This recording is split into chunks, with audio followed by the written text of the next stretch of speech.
lives da Folha de São Paulo para esse período de isolamento social. Meu nome é Flávio Ferreira, eu sou repórter da editoria Poder da Folha de São Paulo. O tema da nossa conversa de hoje é a alteração da lei de drogas para a redução da população carcerária.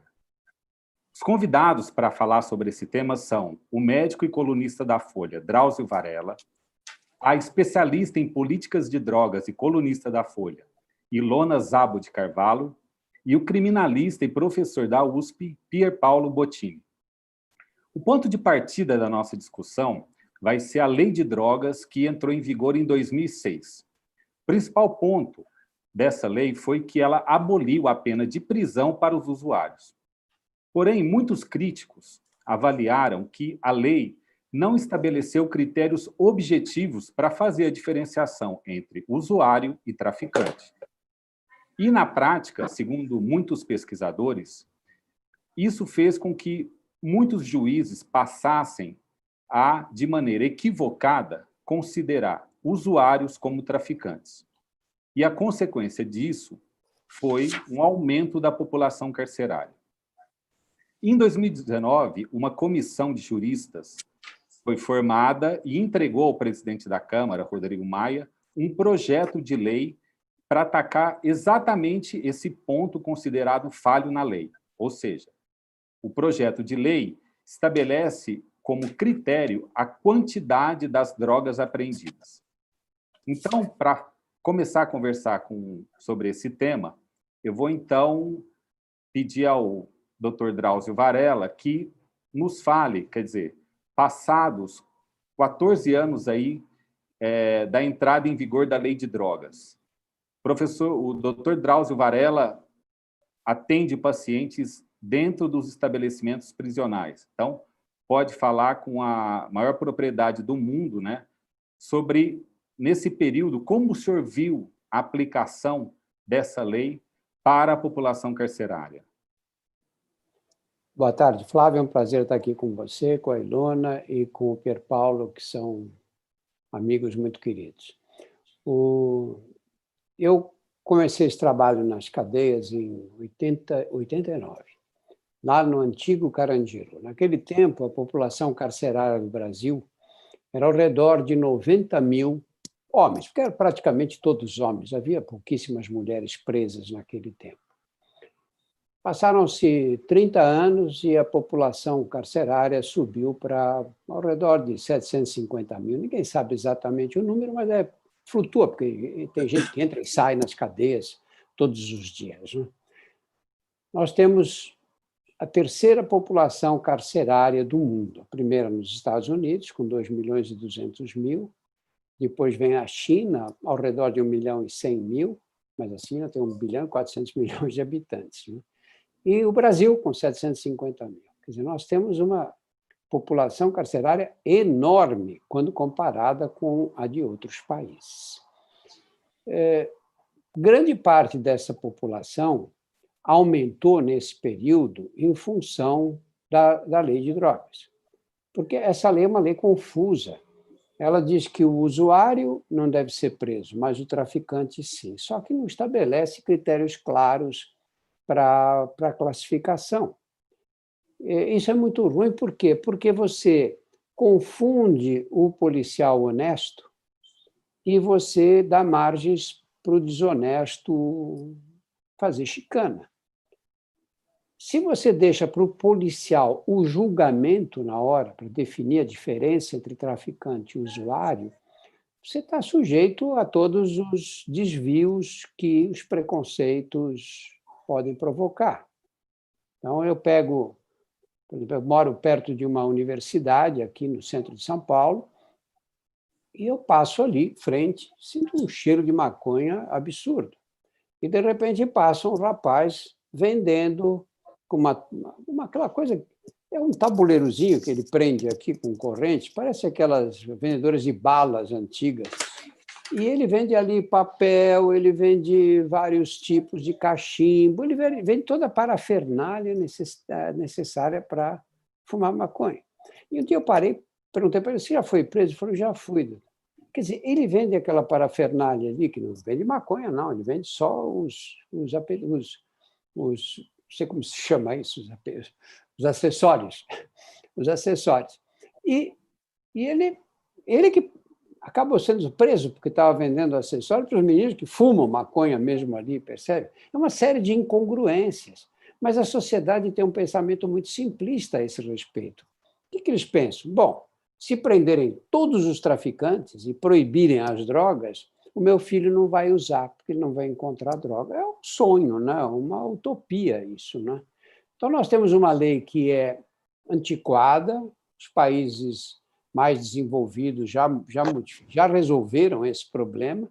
Nós nos baseamos numa lei antiquada que vai prender especialmente as meninas e os meninos pobres da periferia, os negros, quer dizer, vai entrar todo o preconceito social agravado por esse tipo por essa falta de uma legislação clara.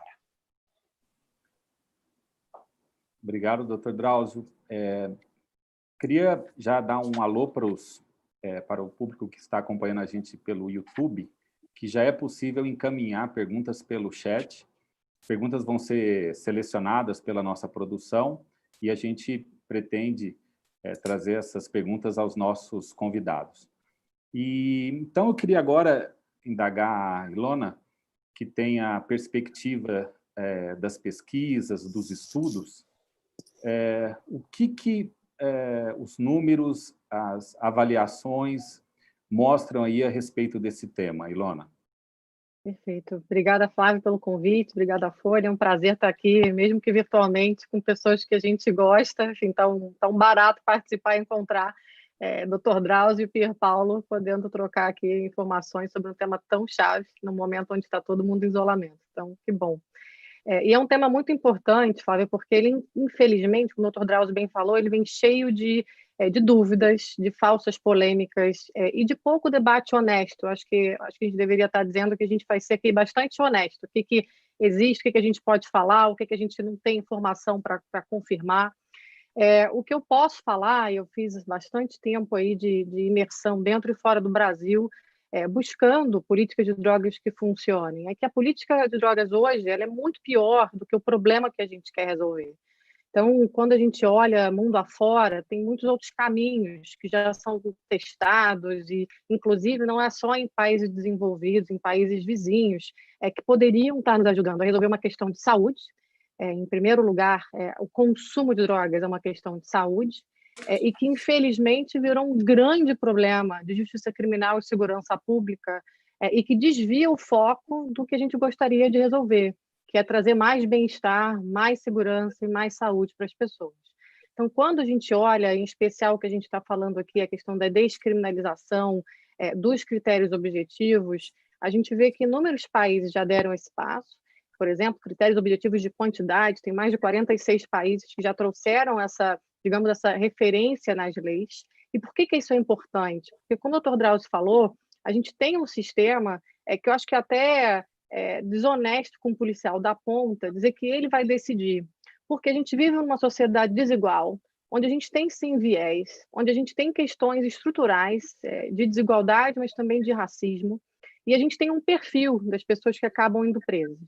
Quando eu olho para o trabalho de policiais, é muito claro o desvio também de foco, porque a política de drogas acaba tirando o policial dos crimes violentos para ficar enxugando gelo. Então, só um dado para a gente estar falando o que isso significa. A mediana de apreensão no Rio de Janeiro é de 10 gramas de maconha. E isso é um crime que o policial tem que tirar, tem que sair das ruas, levar um indivíduo para a delegacia, vai ter ali perícia envolvida, delegado, Ministério Público e um Tribunal de Justiça Especial, que é o GCRIM, para estar lidando com essa questão. Para nós, no Brasil, isso é um desvio bastante grande, porque a gente tem muitos homicídios, a gente tem um país, por exemplo, com o maior número de homicídios do mundo, que ficam sem ter capacidade de investigação e elucidação, porque a polícia acaba sendo focada aí. E o que a gente vê é que os países que deram um passo na direção de tratar o consumo de drogas como saúde, uma questão de saúde, não houve explosão de consumo. Inclusive, faixas etárias que a gente sempre quer proteger mais, adolescentes e jovens, tendem a ficar mais protegidos em países que não criminalizam o uso. E é importante dizer, descriminalizar não é legalizar, a gente pode falar sobre regulação também, acho que deve falar, mas a descriminalização é só um passo que permite que a gente possa estar direcionando recursos que hoje são mal gastos e que acabam atrapalhando mesmo outras questões que são chave no nosso país, para o sistema de prevenção, cuidado e atenção. Então, acho que a gente está precisando falar sobre isso, porque o Brasil é lanterna, inclusive na América do Sul, no Caribe, quando se trata de tirar o consumo da esfera criminal. Pier Paulo, você foi uma das pessoas que participou da comissão que preparou a proposta legislativa para alterar a lei de drogas. Qual que foi o principal objetivo de vocês com essa proposta legislativa?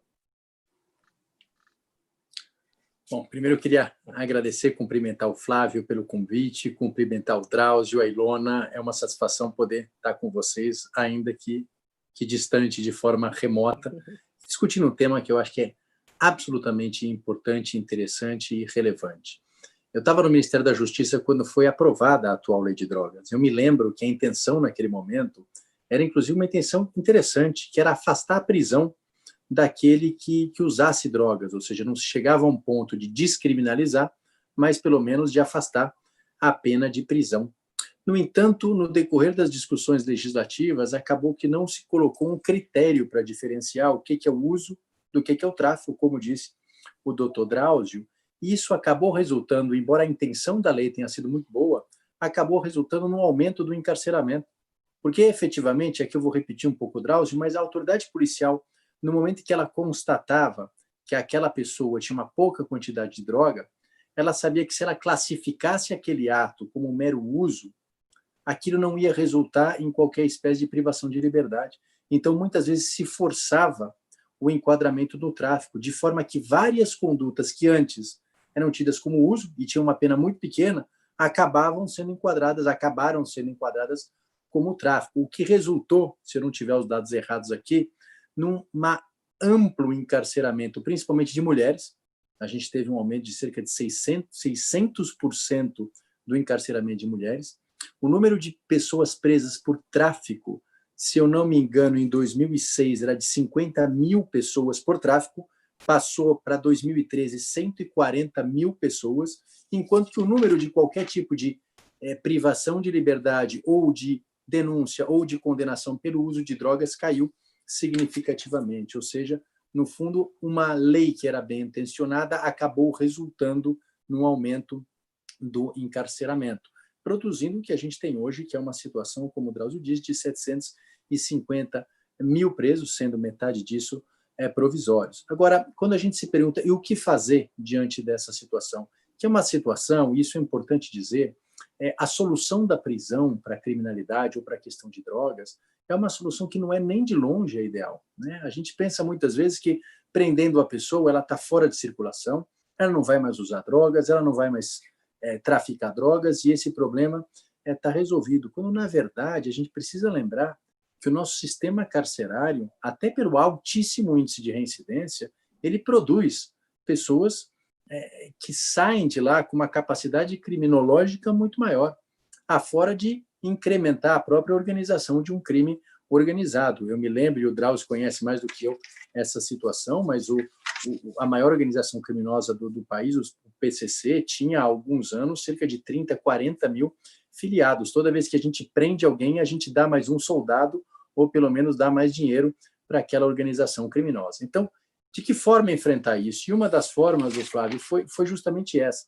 Na verdade, o presidente da Câmara criou uma comissão, da qual fizemos parte eu, o Drauzio Varela, a Ilona participou dessa comissão também, e fora isso, nós tivemos desembargadores, o Ney Belo, ministros do STJ, o ministro Schietti, o ministro Ribeiro Dantas, juízes, promotores, enfim, para chegar à seguinte conclusão, ou para apresentar o seguinte projeto. Em primeiro lugar, vamos descriminalizar o uso de drogas, como na esteira dessa experiência internacional que a Ilona diz.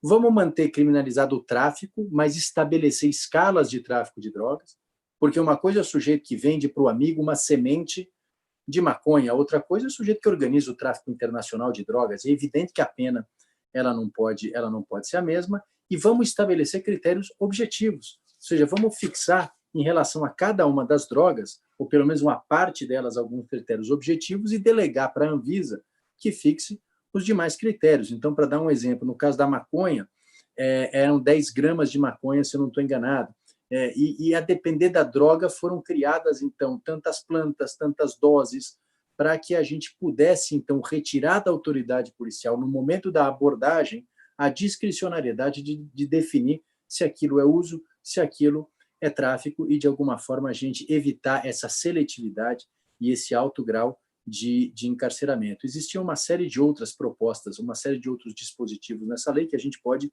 ir discutindo, mas o central dela é justamente esse, é descriminalizar o uso, ou seja, o porte de drogas para consumo, que isso pode ser feito via legislativo ou via o Supremo Tribunal Federal, como a Ilona disse, está discutindo essa questão já há anos na mesa do Supremo Tribunal Federal, que teria a possibilidade também de resolver esse grave problema. Doutor Drauzio, eu gostaria de pedir para o senhor contar um pouco mais para nós a respeito do perfil das pessoas que não deveriam ser enquadradas como traficantes e o são, e que acabam indo para os presídios, e muitas dessas pessoas devem ter relatado para o senhor: olha, eu nunca fui traficante, eu sou usuário, eu não sei por que eu estou aqui. E o que a permanência nos presídios faz com essas pessoas? Olha, em primeiro lugar, em cadeia é muito inseguro você acreditar nas pessoas. Quando me contam uma história, eu fico quieto, imagino que aquilo pode ser verdade, pode ser mentira, sei lá, tento ficar neutro, esperar ver os fatos ou a própria pessoa se contradizer ou confirmar o que disse. Então, é muito difícil. Se você chega numa cadeia, ninguém é culpado de nada. Você acha que foi uma enorme injustiça você ter 2.000 pessoas presas ali sem cometer nenhum tipo de crime.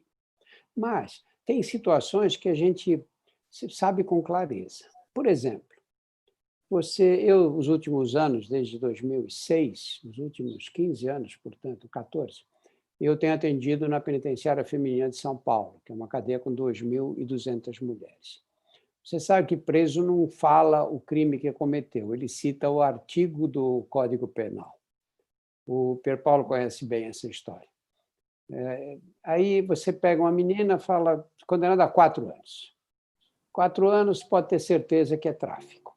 Aí você diz, você está presa por 33, que é o artigo do Código Penal. Ela fala 33 portaria. E eu, no começo, como eu tenho por princípio não ficar perguntando, pedindo detalhes do crime cometido, que é justamente para eu não julgar, dizer, então esse aqui cometeu um crime leve, eu atendo. Aquele outro, eu acho que o crime foi mais pesado, eu não examino, eu não atendo. Enfim, médico não é juiz, não cabe a mim fazer esse tipo de julgamento. Mas aí foi atrás de que 33 portaria. 33 portaria é a menina que leva droga para dentro da cadeia. Ela, em geral, leva cocaína, ou leva maconha, ou leva as duas coisas. Leva onde? Leva na vagina, que é o lugar que dá para você tentar esconder.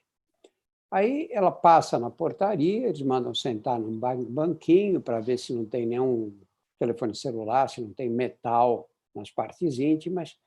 E quando a funcionária desconfia, elas são muito espertas, ela manda pular, manda tossir e aparece a droga ali. Essa menina sai da portaria da cadeia, é levada para a delegacia, para lavrar o flagrante. E ela é presa em flagrante por tráfico de droga. De lá, ela vai para a penitenciária. Então, esse é o 33 portaria. E vai ser julgada por esse crime que ela cometeu. Então, você analisa uma situação como essa. Você pega uma menina, são todas da periferia, né?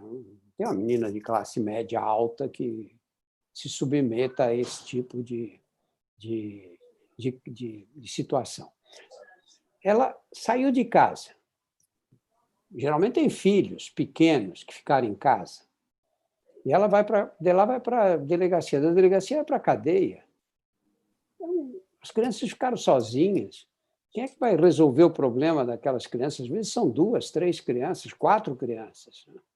Ela fica lá, os juízes dão 4 anos de pena, porque é o tráfico.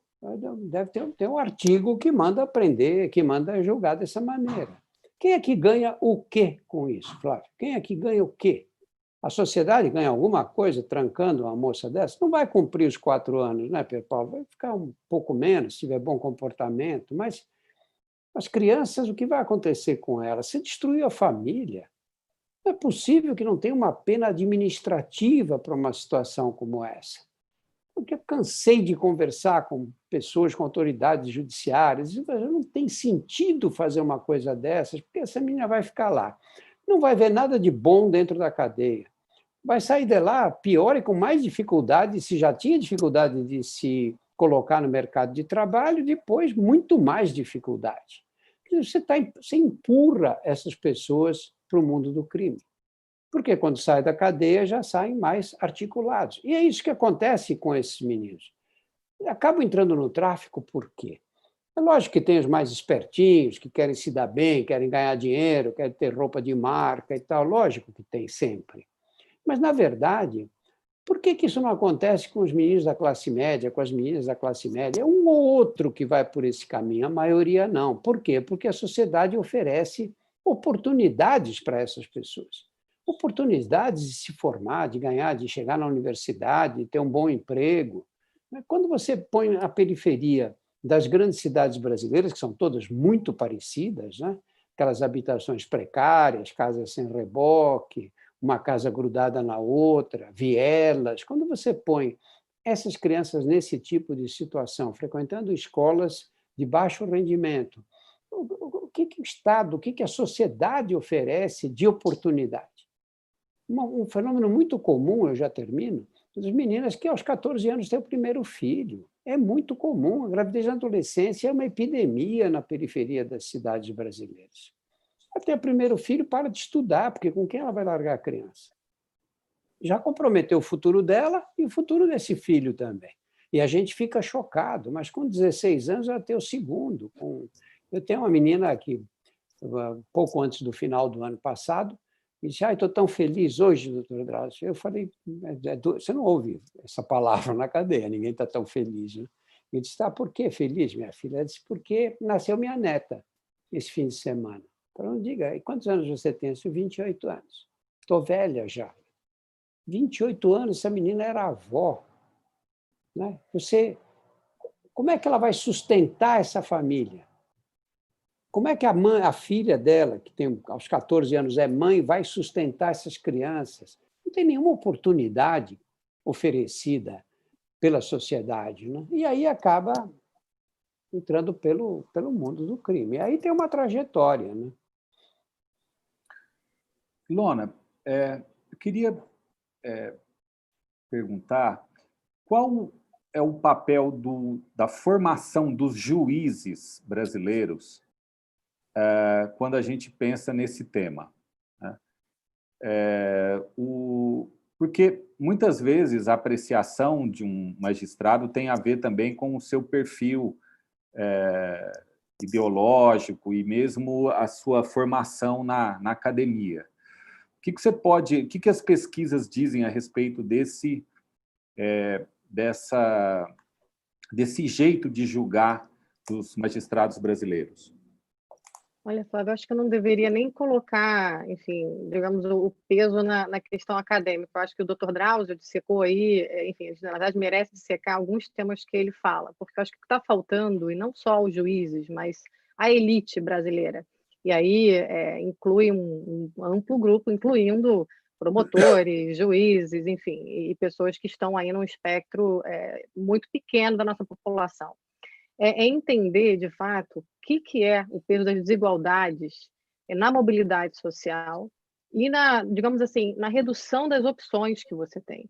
E como o Dr. Drauzio bem falou, não é aqui, eu acho que nenhum de nós, a gente defende vitimismo, não houve crime, enfim. Agora, o que é, de fato, o que a gente quer privilegiar na nossa sociedade? O que a gente, de fato, vai estar pensando em construir quando a gente pensa nos objetivos que a gente tem? Novamente, queremos uma sociedade onde tenha bem-estar, onde tenha segurança, onde a gente possa estar chegando a esse desenvolvimento humano, socioeconômico, que o Brasil sempre deixa para lá. Quando eu entrei nesse tema, Flávia, e eu estou respondendo, não estou fugindo da pergunta, mas eu estou dizendo o que eu acho que a gente precisa estar olhando enquanto sociedade. Eu entrei pelo ângulo da segurança pública, mas eu fiquei tanto tempo, porque eu descobri que a política de drogas ela era muito central para todas as questões que eu, enquanto profissional e ser humano, tinha, digamos, apreço. Seja a questão dos direitos humanos, seja a questão do racismo, seja a questão das desigualdades, questão econômica, questão cultural, questão religiosa. Enfim, ela mexia, obviamente, a questão de saúde, né, da educação, mas ela mexia com todos os aspectos. E a gente foi olhando cada um deles e viu em todos eles há um problema gravíssimo que não tem como, se a gente fosse fazer essa política que a gente, na verdade, importou, porque é importante dizer, a lei de drogas brasileira está baseada em convenções internacionais que vieram aí de um momento onde tinha essa intenção de erradicar as drogas no mundo, e isso, enfim, foi consenso mundial que a gente conseguiria, a premissa, como o Dr. Drauzio falou, muito errada, a gente construía um sistema em cima disso, que hoje é difícil de desmontar. Acontece que se a gente fosse fazer esse sistema de controle de drogas hoje, ele jamais seria tão perverso e tão ruim como a gente fez. E aí eu acho que o ponto de partida dessa, digamos, dessa reinvenção das políticas de drogas, ela passa por a gente compreender quem é que está no centro delas. Aí tem uma questão, para mim, humanitária. O foco dessas políticas de drogas, qual precisa ser? De fato, se é o bem-estar e a segurança da sociedade, tudo que o Dr. Drauzio falou joga contra. E aí, como especialista, eu posso dizer, a gente fica cada vez mais inseguro quando a gente opta por colocar pessoas, como ele descreveu, o crime de portaria dentro da cadeia. A questão das mulheres é muito potente e ela fala muito da sociedade desigual que a gente tem. Porque é isso, 74% das mulheres, é um número, enfim, o último que a gente tem, dentro dos presídios, tem pelo menos um filho. O que aconteceu com essas crianças? Porque pai, provavelmente, eles já não tinham pai presente.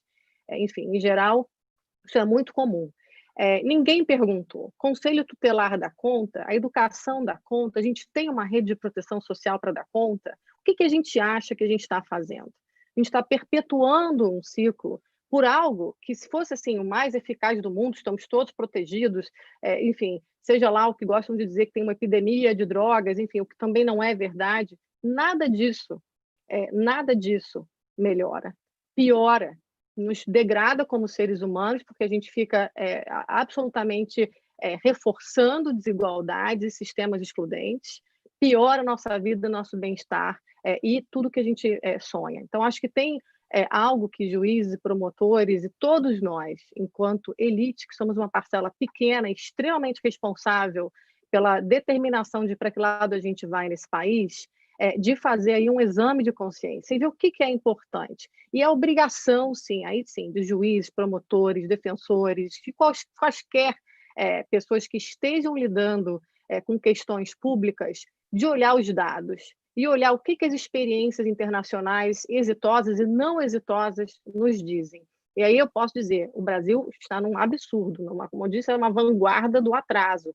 Nós somos mais atrasados do que países do Caribe, do que a Colômbia, do que o Uruguai, do que, enfim, podemos falar aqui dezenas de nomes. Então, não é só para dizer Europa Ocidental, Canadá, não, estou falando de países vizinhos, com o mesmo tipo de problemas estruturais que nós temos. Colômbia foi um primeiro país na América do Sul a descriminalizar. A Corte Constitucional, que seria o nosso Supremo, descriminalizou em 1984. Políticos populistas vêm tentando voltar a criminalizar. A Corte não deixa, desde então. 1984. Olha em que ano nós estamos hoje. Então, acho que tem uma questão na nossa sociedade que é encarar. Eu acho que esse momento nos oferece essa possibilidade de fato, repensar para quem é a política pública.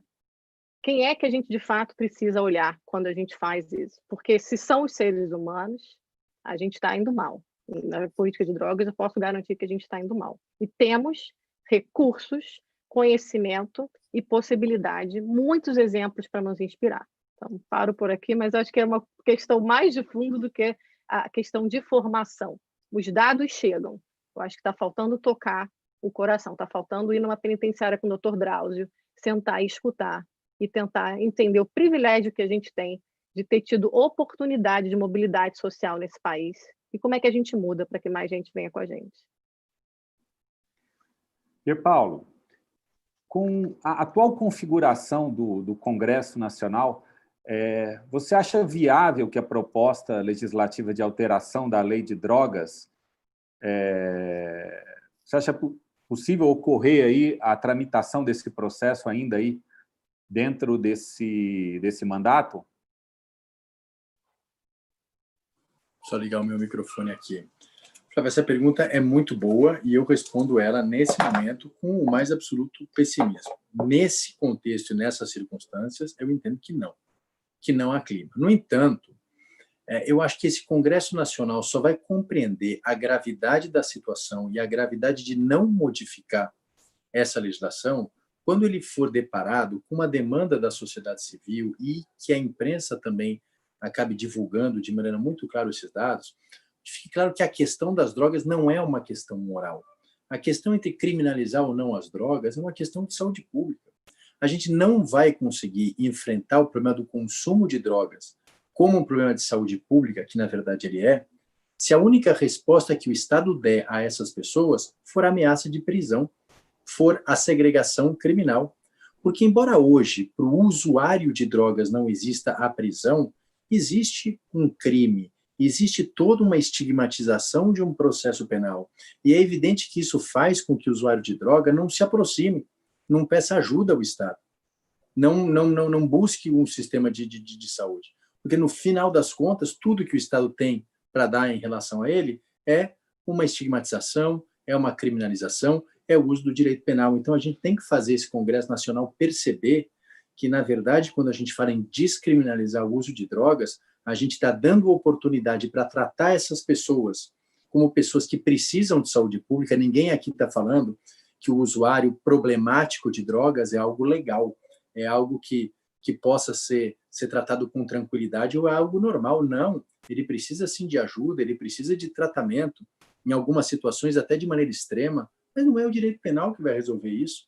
O direito penal ele tem capacidade de resolver pouquíssimas coisas, se é que ele tem capacidade de resolver alguma coisa.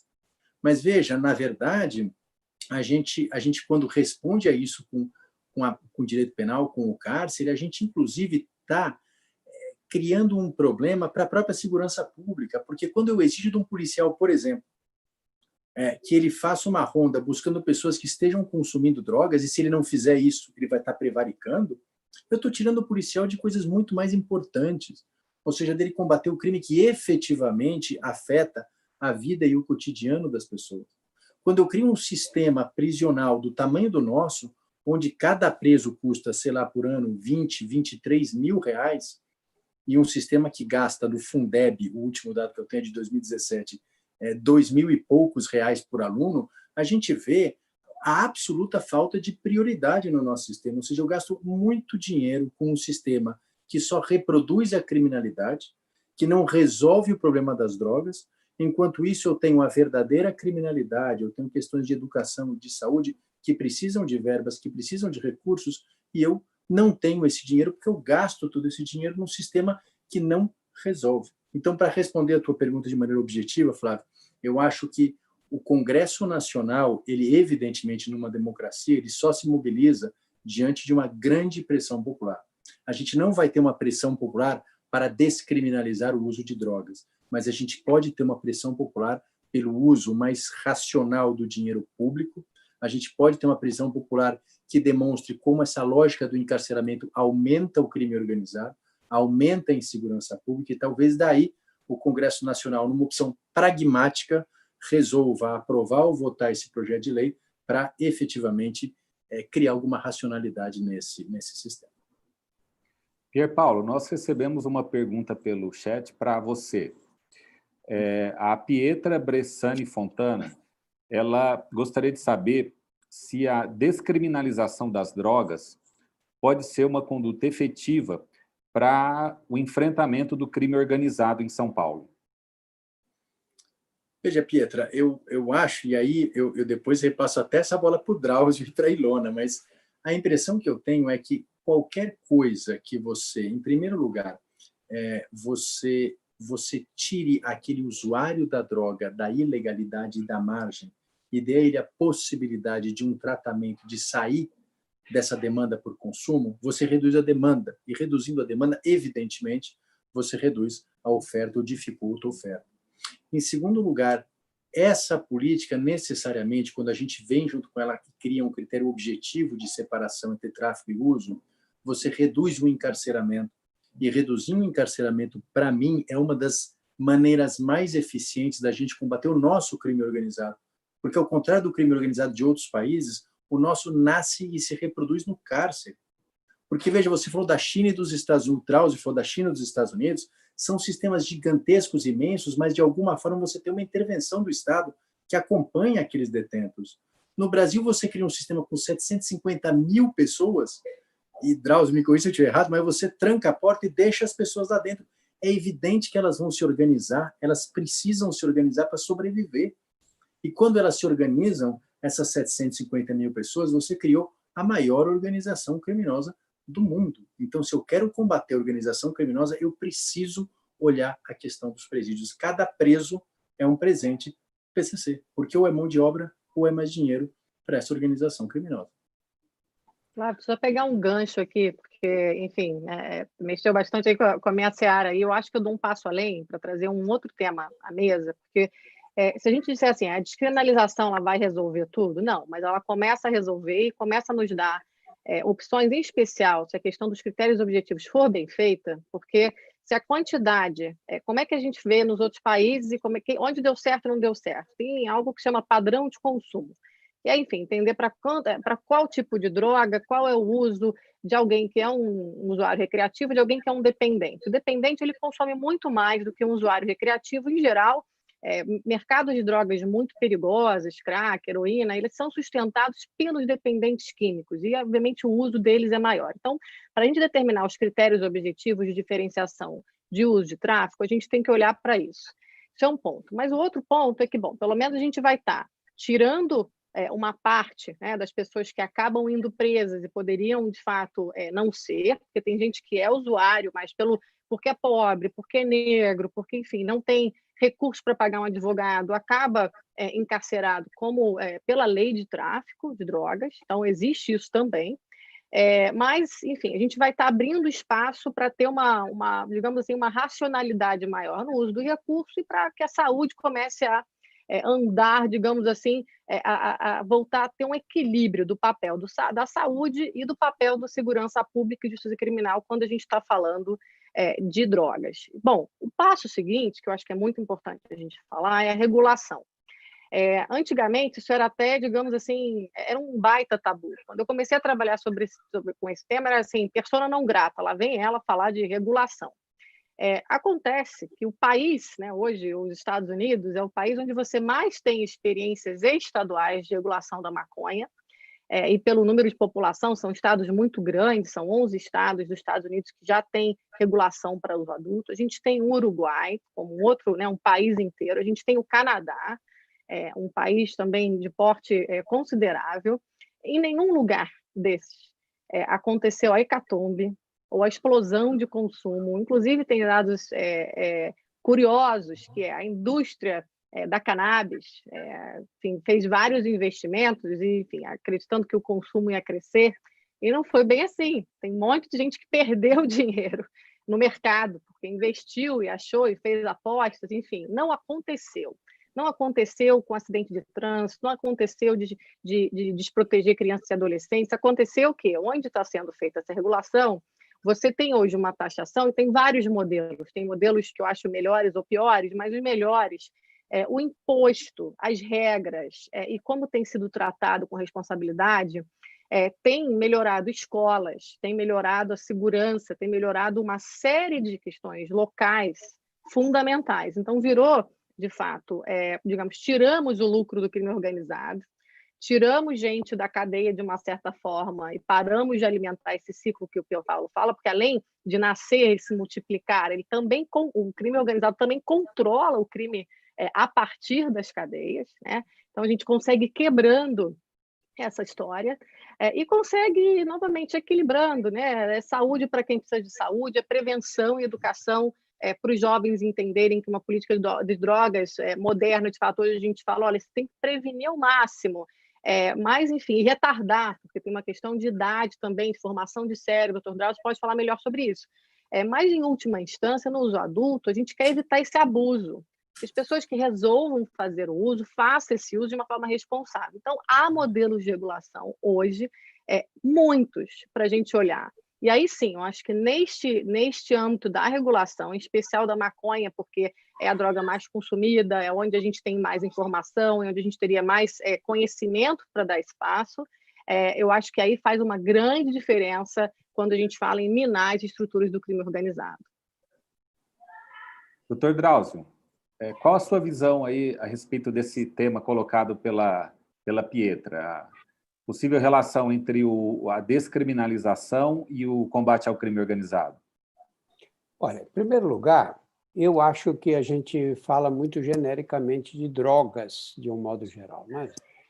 A sociedade fala, meu filho... Já recebi um telefonema mais de uma vez, meu filho está no mundo das drogas. O que aconteceu? Eu encontrei um cigarro de maconha em cima da mesa da sala. Quer dizer, o moleque fuma maconha, a memória vai para o espaço, o idiota larga o cigarro na mesa da sala, a mãe pega. Ele está no mundo das drogas, esse menino. Né? Aí o maconha é uma droga, cocaína é outra. O crack, que é a mesma droga, mas usada com uma outra via de administração, é outro efeito completamente diferente. Curiosamente, a maconha, teoricamente, é a droga mais fácil de você estabelecer regras, como disse a Iona, é mais conhecida, é mais estudada, tem inquéritos epidemiológicos, você conhece bem a farmacologia da droga e tudo. Quando você coloca uma droga como a maconha na ilegalidade, o que vai acontecer? As pessoas não têm informação sobre ela. Eu canso de ver meninos que às vezes me param na rua, eu estou fumando todo dia, tem algum problema? Claro que tem. Mas uma coisa é você fumar uma mulher de 50 anos de idade, fumar um baseado de vez em quando.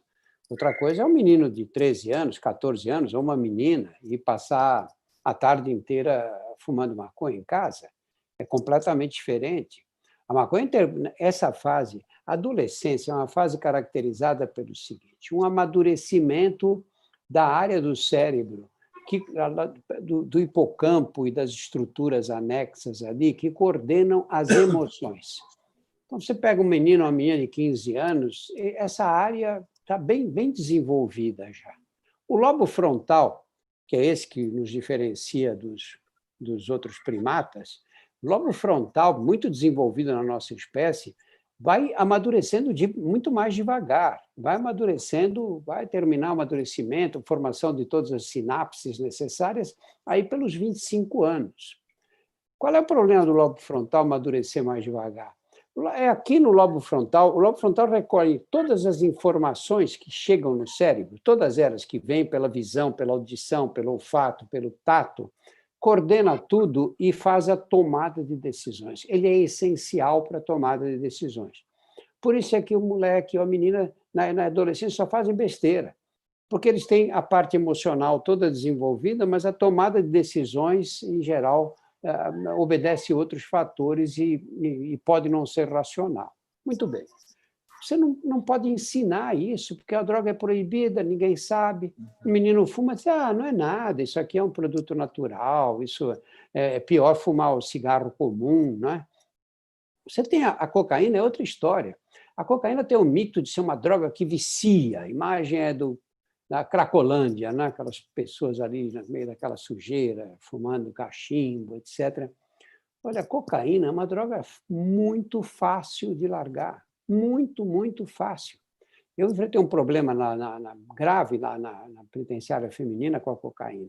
Você tinha as meninas vinham na segunda-feira, que era o dia, fim de semana, recebem visita. Segunda-feira, doutor Drauzio, pelo amor de Deus, me ajuda, eu quero ficar livre da cocaína. Eu estou fazendo dívida, fico depois tendo que trabalhar para as outras para poder pagar a dívida e tal. E, infelizmente, a medicina não sabe tratar, né? De repente, puseram um scanner na entrada. Esse scanner, você entra, ele faz um scanner mesmo, igual esse de aeroporto americano, né? Acabou a cocaína. Ninguém se matou, ninguém bateu a cabeça contra a parede. Eu peguei uma época no Carandiru que todo mundo fumava crack. Quando eu perguntava para um preso, você fuma crack? Ele dizia, não, eu achava que ele estava mentindo. E acho que acertava mais do que errava. De repente, o PCC falou, acabou o crack. Eu achei que nunca ia acabar o crack nas cadeias brasileiras. Então, você pega essas meninas, esses meninos que saem da Cracolândia e vão para a cadeia, eles dormem 2 dias, porque vêm estremunhados da rua, né? E depois ficam normais. Não tem. O usuário de cocaína, qualquer que seja a via, não pode enfrentar 3 situações. Ele não pode ver a droga, ele não pode ver alguém sob o efeito da droga, e ele não pode voltar ao lugar em que ele usava a droga, porque nessas circunstâncias ele passa mal. Ele tem um quadro que parece muito síndrome do pânico. A mão fica gelada, o coração dispara, dá uma sensação de que vai morrer, solta o intestino. É horrível a descrição dessa síndrome. Então, o que nós temos que fazer é entender como as drogas funcionam e de que maneira nós temos que agir. Porque nós não podemos considerar todas iguais e não podemos estabelecer uma regra para todas essas drogas. É difícil, não vai ser fácil. Você diz, bom, então vamos começar legalizando a maconha. Tudo bem, eu acho que é o melhor, eu vejo os meninos fazendo marcha pela maconha, mas como é que nós vamos fazer? Quem vai plantar? Quem vai colher? Como vai ser vendida? Vai custar barato? Vai aumentar o consumo. Vai custar caro? Você não acaba com o tráfico, que vai vender mais barato. Nós vamos criar a maconha Brás ou nós vamos liberar para a iniciativa privada? É uma série de desafios. Tem que ser tomados passos, tem que ser dados passos cautelosos, devagar, avaliando os resultados. Mas nós temos que caminhar para algum lugar. Assim, desse jeito, impossível. Assim, desse jeito, nós estamos ficando com o pior lado das drogas. Por quê? Porque nós temos os jovens pobres, as jovens pobres, que ficam com a guerra às drogas, e a classe média para cima é que fica com a droga, curtindo o barato das drogas. E aí nós criamos uma situação em que você criminaliza, você lota as cadeias. Cadeia lotada significa o seguinte: crime organizado. Não tem conversa, porque é uma lei básica. Isso acontece com os chimpanzés. Quando você aumenta a população num espaço restrito, você cria uma ordem com leis fortes que têm que ser obedecidas, porque todo mundo tem que sobreviver. Você pega um menino de 19 anos de idade, coloca ele no Cadeão de Pinheiros, a cela caberiam 15, tem 35, ele vai dormir no chão. Ele entra numa cela dessa e morre de medo, é lógico. O Estado não consegue garantir a segurança dos presos em cadeias superlotadas. É isso que esses idiotas desses políticos não entendem. Não consegue manter a segurança. Mas tudo bem, empilha. Vocês ouviram dizer isso na campanha presidencial esse ano. Vou empilhar nas cadeias. Empilha, tá bom. Quem é que vai garantir? Poder é um espaço virtual que não fica vazio. Se o Estado não tem esse poder, outros ocupam.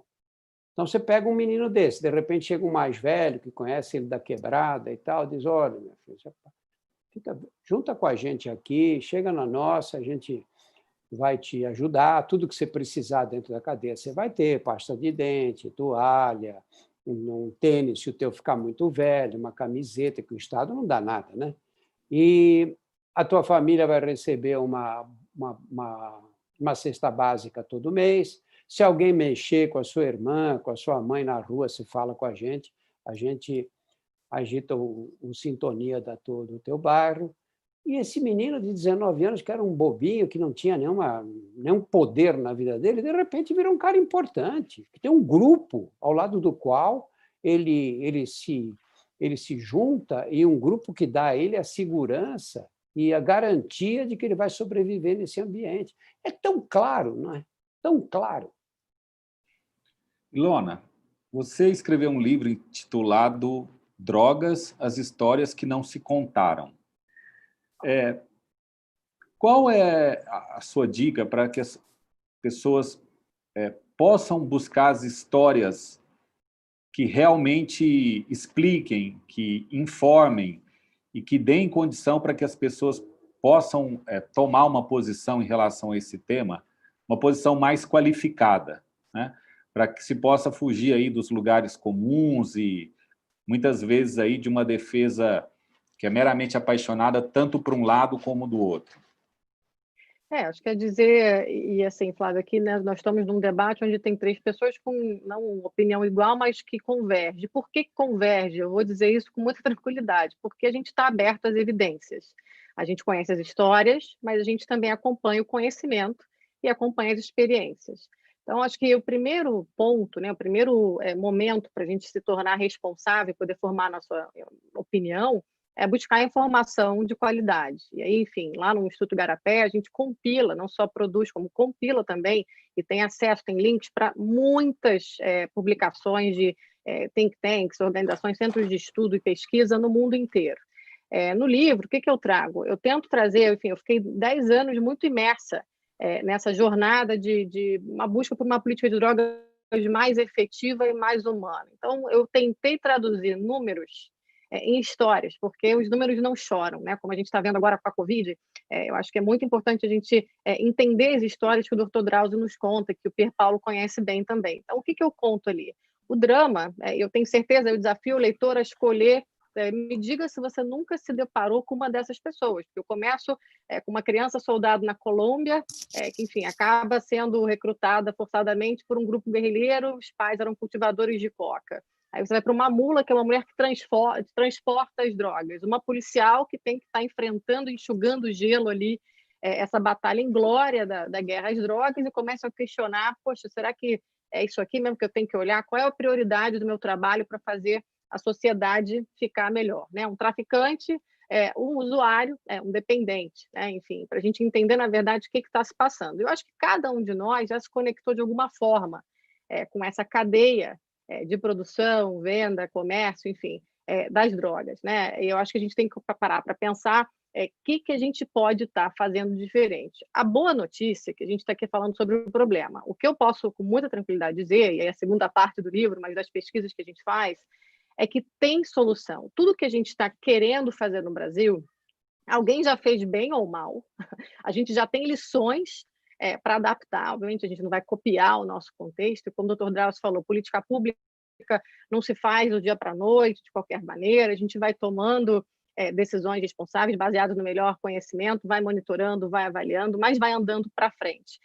Eu acho que neste momento que a gente tem que pedir para a sociedade, que essa é uma das questões-chave. Só pegando um gancho com o que o Dr. Drauzio falou, os presídios, como as pessoas, infelizmente, tem uma parte da nossa população que acha que deixa morrer, empilha, enfim, e outras coisas ainda piores, eles não são herméticos, eles não são fechados. No Instituto Garapé, a gente está apoiando o União Rio, que trabalha, inclusive, nesse momento da Covid, para levar materiais básicos para os presídios, para estar ali, porque a gente tem, só no estado do Rio, 4.000 agentes penitenciários que entram e saem todos os dias daquele lugar muito insalubre. Então, quem acha que pode viver fechado, que a gente não está, novamente, que você tem dinheiro, blinda o carro, se fecha em muros, em condomínios, para de transitar pela cidade, constrói muro, isso é pura ilusão. A gente vive num mundo que é conectado, que é interdependente, que a gente tem que entender que não adianta mais botar problemas para debaixo do tapete. A gente tem que ir enfrentando. Vamos fatiando e vamos enfrentando. A política de drogas é um deles. Então, acho que começar com a informação é a principal arma que a gente tem enquanto cidadão, a gente precisa disso. Temos ali muitas referências, acho que o Pier Paolo já escreveu muito sobre isso, o Dr. Drauzio, eu, enfim, dali você vai poder abrir para o mundo. Eu fui secretária executiva de 2 comissões internacionais que fazem ainda muitos relatórios, a última delas a Comissão Global de Políticas sobre Drogas, tem o Escritório da ONU sobre Drogas e Crimes, tem muitas referências para a gente estar entendendo o problema. E muitas também, hoje, experiências de muitos lugares sobre como é que a gente faz isso virar mais um problema de saúde pública, diminui o volume de recursos que está indo para o lugar errado, que não está deixando ninguém nem mais saudável, nem mais seguro, e constrói uma sociedade onde a gente queira viver. Então, acho que se informar, mas estar aberto ao conhecimento, porque a gente tem que ter a capacidade de mudar de opinião quando novos fatos e novas evidências, novas experiências chegam até nós. Então, não é uma questão moral, é uma questão, de fato, que eu acho que é humana, é uma questão humanitária para mim e, obviamente, uma questão científica. E, Paulo, e qual é a sua sugestão aí de fontes para que as pessoas possam buscar as informações para poder ter um entendimento mais aprofundado desse tema e formular um juízo aí que não seja esse dos apaixonados aí, de cada um dos, vamos dizer assim, que não seja só de acordo com o viés ideológico, mas uma opinião bem esclarecida e bem embasada? Não, Flávio, eu acho que se informar é fundamental, como você disse. Eu acho que o Instituto Igarapé tem uma série de publicações a respeito disso. Eu acho que as próprias colunas do Drauzio tratam profundamente dessa questão. É importante a gente conhecer a experiência internacional para desmistificar essa lógica que, como a Ilona falou, que você descriminalizar, isso significa que todos os jovens e crianças vão ter acesso a qualquer tipo de droga e que efetivamente vão entrar para o mundo das drogas. A gente precisa desmistificar isso, a gente precisa mostrar para as pessoas que isso não é verdade, que na verdade a política atual ela causa muito mais prejuízos em número de pessoas que ficam afastadas do sistema de saúde pública, em número de pessoas que ingressam no cárcere, do que uma política coerente, uma política lógica de tratamento adequado, de tratamento regular. Eu acho que existem inúmeras informações sobre isso, inúmeros estudos sobre isso, existe relatório da ONU a respeito disso, né? Existem documentários sobre isso,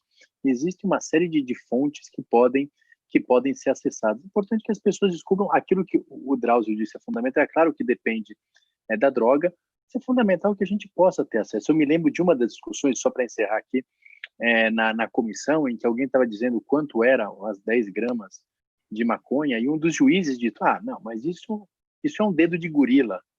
O que é um dedo de gorila? Não, é o tamanho do baseado. E a gente ri, vem cá, como é que o senhor sabe o quanto é que isso chama dedo de gorila? Não, eu ouvi dizer. Mas, na verdade, foi todo mundo riu, porque, no fundo, a maconha é algo que está muito próximo das pessoas. As pessoas, elas vivenciam isso, só que elas não têm informação a respeito disso. E essa é a questão muito, muito angustiante. Então, é o que a gente disse, em relação ao cigarro, a gente tem informações, em relação ao álcool, a gente tem informações, e é possível fazer um uso consciente. Se a gente não tiver informações a respeito dessas drogas que fazem parte do cotidiano, não do nosso, mas dos nossos filhos, e das pessoas que efetivamente se envolvem com isso, a gente não tem ideia nem como tratar. Eu, por exemplo, não sei de que forma eu vou discutir com os meus filhos essa questão da maconha. Eu converso com o Drauzio e peço informações. Nós que somos pessoas esclarecidas não temos essa capacidade de sequer discutir isso, ou seja, a gente está discutindo algo ilícito, a gente está discutindo algo criminoso, a gente precisa desse tipo de informação, porque senão a gente não sabe como se portar, a gente não sabe como agir. Eu acho que existem informações disponíveis, mas essa informação sobre saúde pública ela só vai efetivamente ser acessível às pessoas se o Estado parar de tratar isso como um crime e tratar isso efetivamente como uma questão pedagógica e como uma questão de saúde pública, que é o que ela realmente é.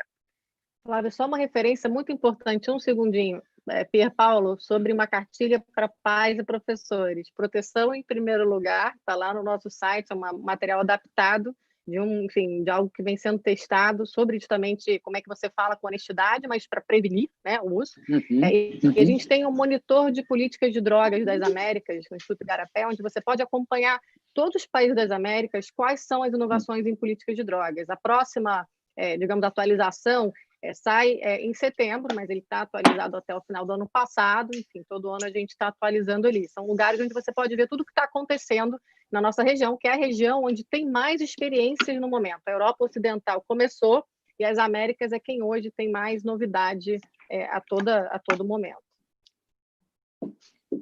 Bom, infelizmente a gente chegou ao nosso limite, nós vamos ter que encerrar por aqui, mas gostaria de agradecer a todos os nossos convidados aí por participar e e contribuírem aí para o melhor entendimento desse tema, que é tão polêmico, né? E, então, gostaria também de agradecer a todos que acompanharam a live. E muito obrigado, uma boa noite e até a próxima.